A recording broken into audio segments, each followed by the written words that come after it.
I sat, ankles crossed, pelvis planted. You might have colored me unamused. What with my back turned to you?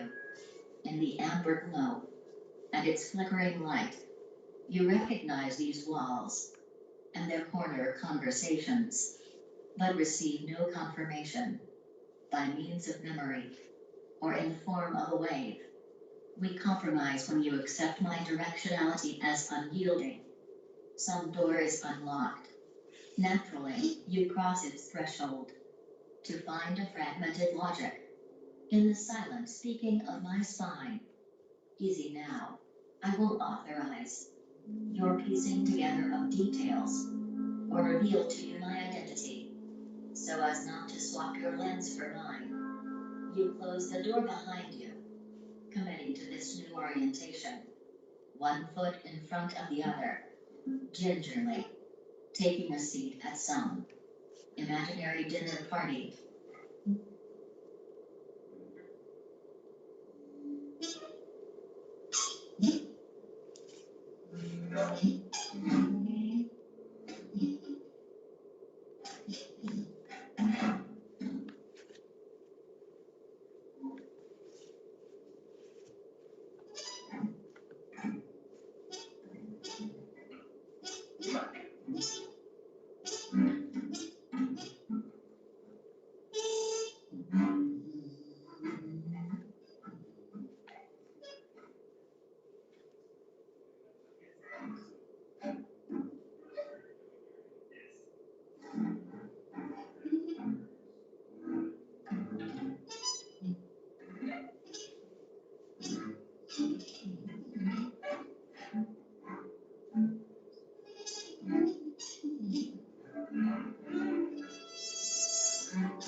triumphant, leaning structure. My spine once towered over the floor.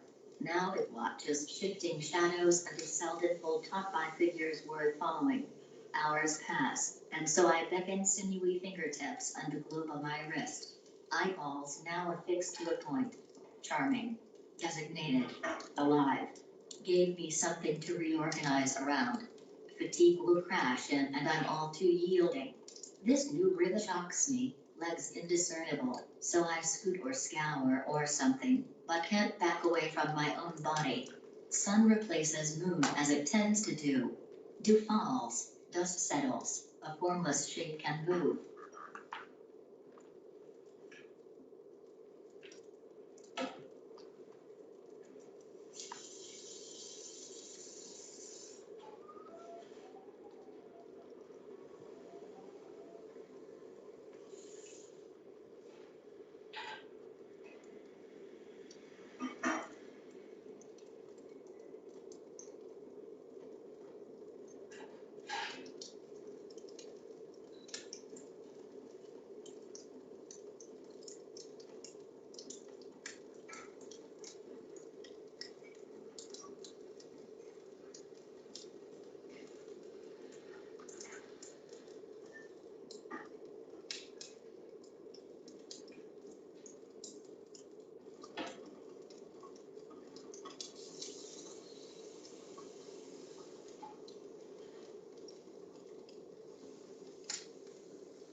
drier than this. Though even if presented in silver, my body might not choose it. A form that learns to fall takes pleasure in its weight. And only time's passing will reveal to us its shape.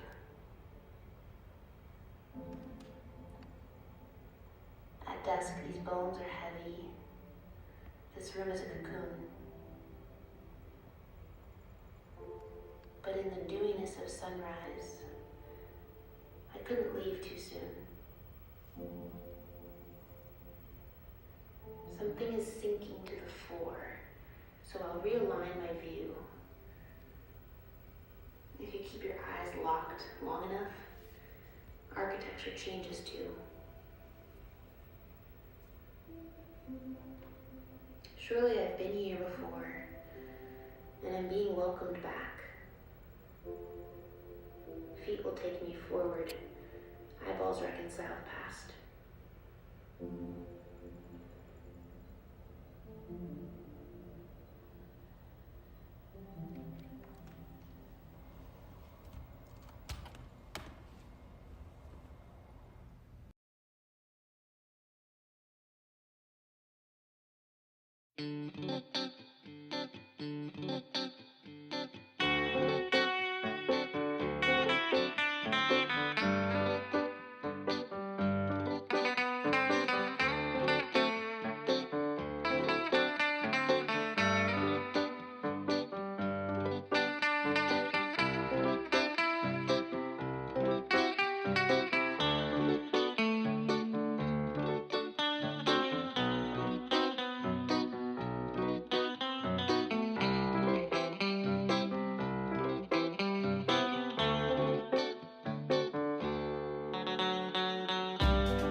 Now you can hear me because I turned on my sound, and Charlotte should also be on now. See, this is technicalities.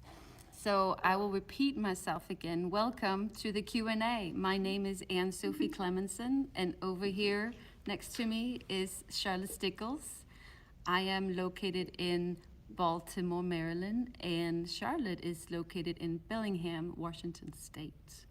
So we should also mention there is a delay between us talking here until it goes to YouTube, so we will have fun with that. I will now redirect my focus over to the chat. let's see. Is this the saying there's still no sound, but there should be sound now. So this could be the delay on YouTube. Okay, so we have a question from Greta. How did the idea about of dancing in front of projection come about? So maybe Charlotte should start with that because she's the projection queen. Sure. Yeah, dancing in front of the projection. I think in terms of Sofie and I crafting each scene, those ideas came from conversations that we were having over FaceTime throughout the duration of the process. And all of the little bits and pieces of each scene are elements from conversations that we were having. And a lot of what we were talking about is the sort of all of the different senses that inform the way that we understand places and places over a shifting period of time. And we were making this work over the past year. And I was doing in a need to move, a lot of driving and road trips, and those periods of time really started to define that need for movement and kinesthetic activity. So I was taking a lot of footage of my driving and of being stopped by trains passing. And that just felt sort of like this dreamy escapism that I was longing for or experiencing over the past year. And that last scene where I'm moving in front of the big wall of the driving is sort of this ethereal remembering, dreaming, craving for movement and travel and seeing and feeling. Yeah. Hope that answers. I find it interesting. Another element of the projection is also, I think, in our conversation, this digital media project in the natural. Like we are so currently digital dependent in terms of communicating, and so sort of this idea of making the natural artificial in a way was also in that conversation. There are some more questions. Emma Harvey is asking, can you speak to the realities of finding unity between both of you from a distance? Should I go, Sofie? Yes. I think that Sofie and I haven't seen each other in the flesh in about 4 years, I think, Sofie? Yeah. And yeah, so a lot of our relationship or rapport is from the past. And kind of relying on that trust and knowing of one another to have conversations and then just go and make things. Yeah, Sofie, do you want to add to that? Yeah, so I had this idea of thinking of sustainable practices of choreographic practices during a time where we can't be socially together. Like dance is very much dependent or enjoys being around other bodies or working in close contact in the same space with other bodies. So in this time where we can't be together, we can't touch each other, I was thinking what are this digital tool we have, because the original idea was we would work sort of storyboard the project, and then I would go to Bellingham and we would work in person and set the piece, and Charlotte would come to Baltimore and we would perform it live. But COVID made that impossible. So then the idea evolved around using broadcast software basically to unite these two spaces. And throughout the process, we really just have a lot of conversation about what place means for us right now in this time, how our everyday spaces multiply in terms of its functionality. Like our living room is also our office space, and the world outside that is reality, the things that came through the news was very chaotic and felt like things were shifting beyond this fact that our normalness was shifting in COVID. So we talked a lot about how was our sense of space and place now, and that sort of brought into this dreamy, surrealistic world of when we go on the web, like we don't exactly know, we just, a lot of digital zeros and ones are coming together, and here we are. So that was part of that conversation as well. There's some more questions here. Let's see. Besides the technology hurdles, this is from Damien Cade. Besides the technical hurdles, which we have a lot of, what were some of the challenges of working so far apart one another? What were some of the benefits? I really butt up against not having immediacy with Sofie, and sort of like being on this schedule of, I know that I'm going to call Sofie at this time each week, and that's when I can bring everything that I've been thinking about in the past week or 2 weeks. But the reality is that, you know, things are happening constantly, and so to not be in the studio with Sofie was challenging, and also really affected, I think, what ended up being pulled out of the entire process, like the things that held the most weight and that stayed for the duration of the process and the making. So yeah, I think that was, the distance thing was challenging.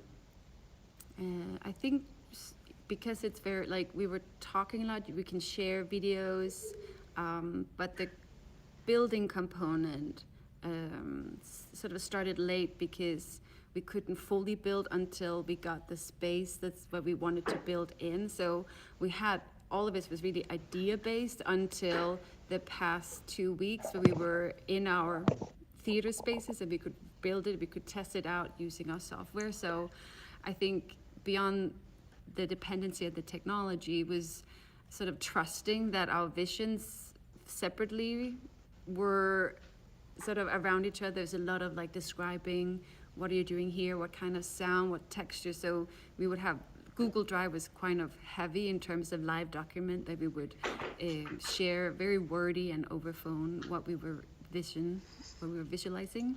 And then we were adapting this past couple of weeks to sort of get the final things together. Let's see. There seemed to be a lot of elements, water elements in this piece. Was water supposed to be significant to us?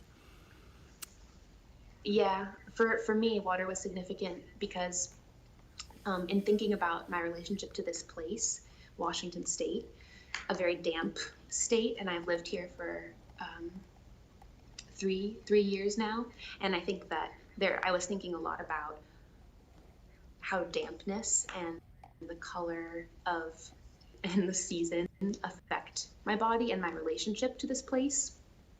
But then also just the idea of fluidity and change and filling the container that you're placed inside of.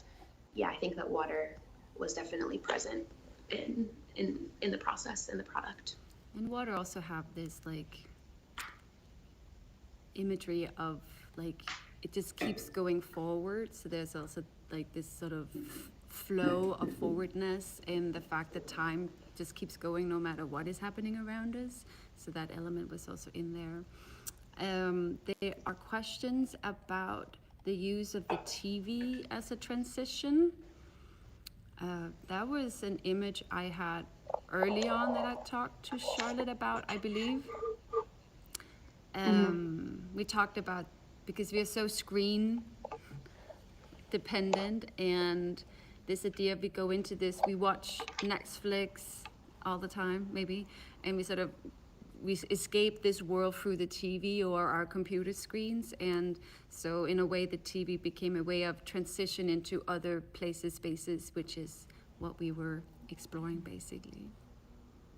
And also I think the commitment to the overflow of technology that we've experienced. It's kind of like everywhere you look, you have to engage with it because it's just the world that we live in right now.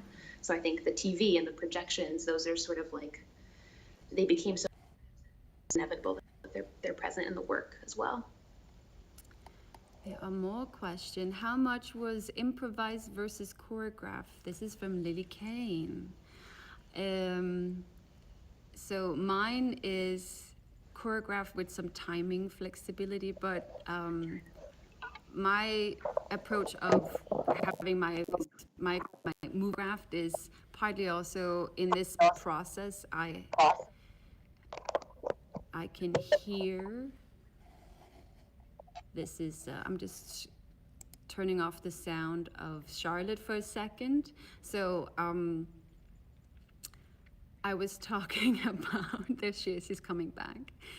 I was choreographing set material because I felt while everything around me sort of shift and tilt, my world, I've always been communicating with my parents through the telephone and Skype and stuff like that, because I'm located in America and they're located in Denmark. So I felt my world was not shifting as much as other people during this time that, was homebound more so. So I felt my movement could also reflect that in being really sort of set, like it wasn't changing, but my set around me was changing. That's sort of philosophical part of that, but I also thrive mostly in set material, whereas Charlotte can talk more about improvisation. Can you hear now me? We can okay? hear you, yes. There's a little delay. Except for the second section, most of my material was improvised. One, I'm feel most invigorated by, but also I think that especially this last year, things were sort of around us so quickly and so consistently that I had this truths or never clutching to stability and just really like relinquishing form in all facets of my life. And so when I'm working through this process, it didn't feel right to set material, except for that second section, which was sort of the maddening cyclical nature of things, or relationship to a space over the duration of time, and then how that moves dampens and is affected by time. We have another question from Jodie Cole, currently located in UK. And this is a question that I think Charlotte also would love to answer. Where did the words come into play with this work? What was their significant element? Do you think it added to the work? Yes, I work a lot from text and from writing, and again, especially this because of not having a regular dance practice, not being in the studio as frequently, but then still having all of this information that needed to be processed. And so I found myself writing a lot more.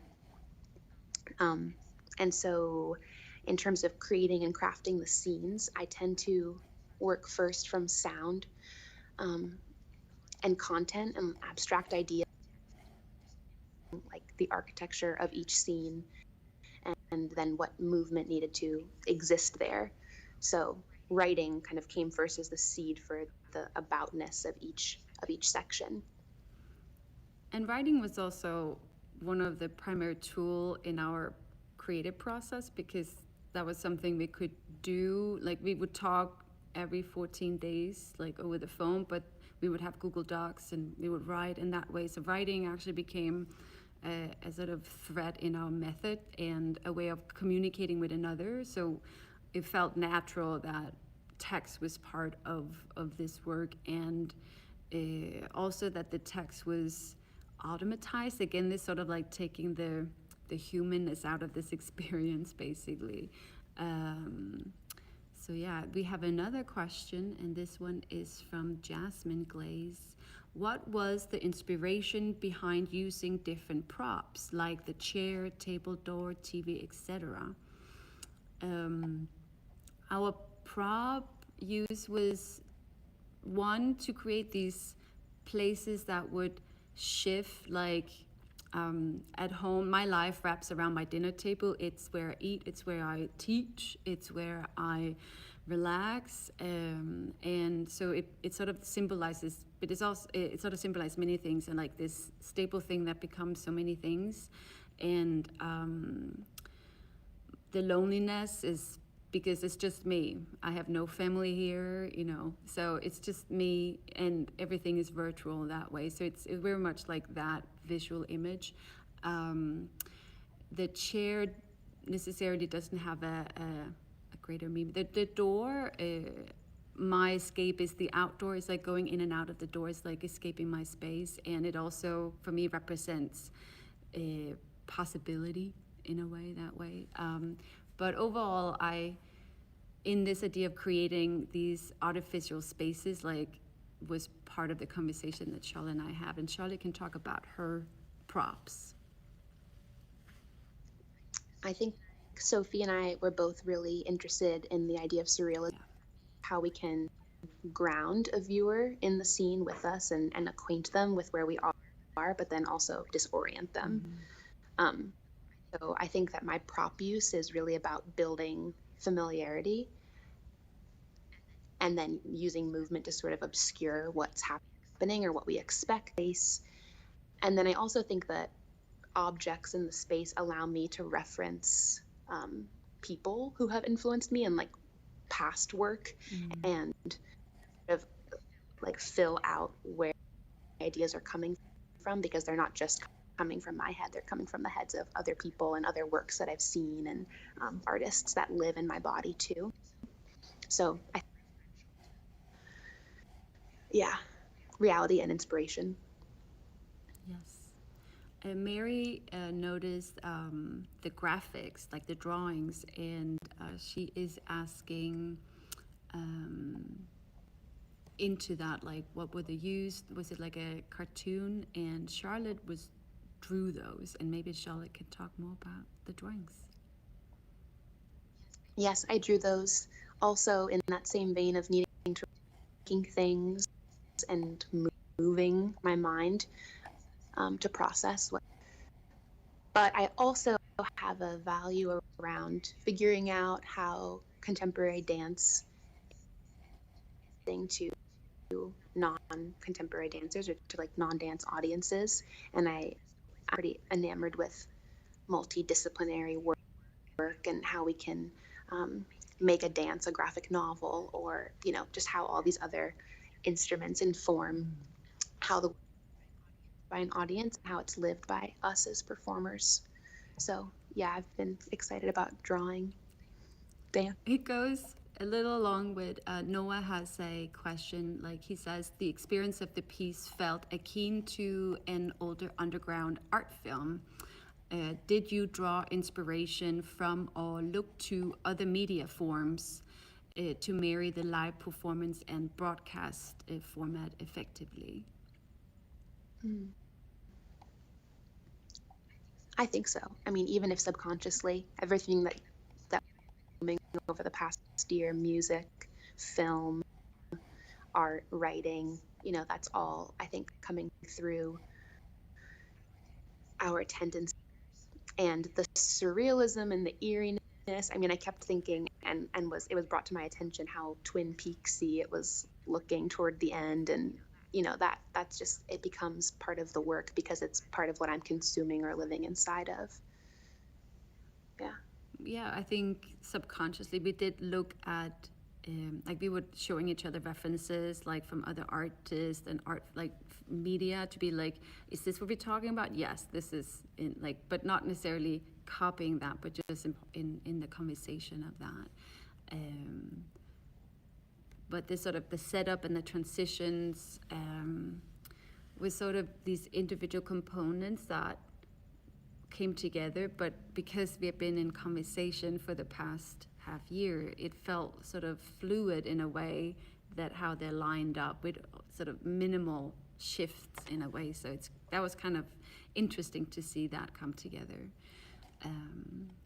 Okay, we have someone is asking, I would like to hear more about the change of Charlotte's attire from the suit to the outfit more closely matched Sofie's. Did the change also coincide with the noticeable slowing of movement? Yeah, I think that the first word that comes to mind is deterioration of structure there's something very structured and tailored and recognizable about a suit, where a suit belongs, what we expect a person to be doing in a suit. And yeah, the way that I was moving and sort of trying to find expressiveness in my back body with urgency. It felt very like task oriented, that improvisation of needing to express these things physically. And then with the passing of time and the stripping of the suit, things became a little bit more dreamy or exhausted even. Yeah, drawn out. So I think that, yeah, speed. Mm. It was a little.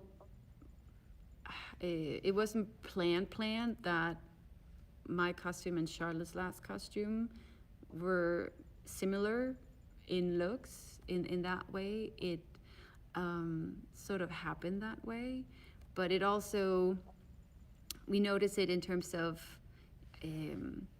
how we live these like separate experiences, and then but there are some moments in which we become one experience basically that sort of mirrors one another. So there's that effect in that.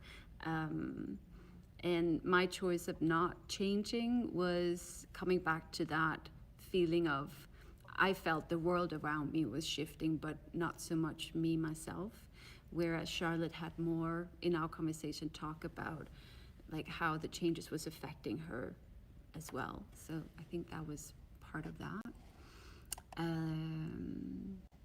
Lucy Morse is asking, sadness was palpable in the piece. Please speak to the distances portrayed in the film. Solitarity, traveling, not using the desk, which became akimbo, and any other issues.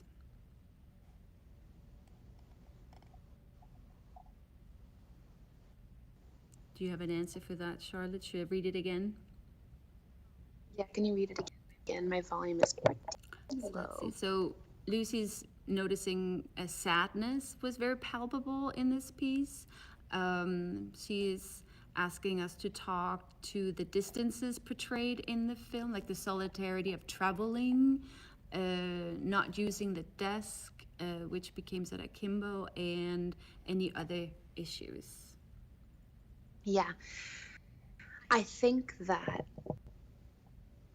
what happens is, for me in my body, was I'd have these really exciting conversations with Sofie, and even in the sort of loneliness of making, we would unite on the telephone and really like be on the same page and off of one another. And then you go back into the studio, just satisfying at times, physicalize what was happening in our process, but also that's lonely. That's a lonely feeling, and there's just a lot of loneliness in the body, right, from the past year, and not having consistent movement practices with so many other people, which Sofie and I are both really used to.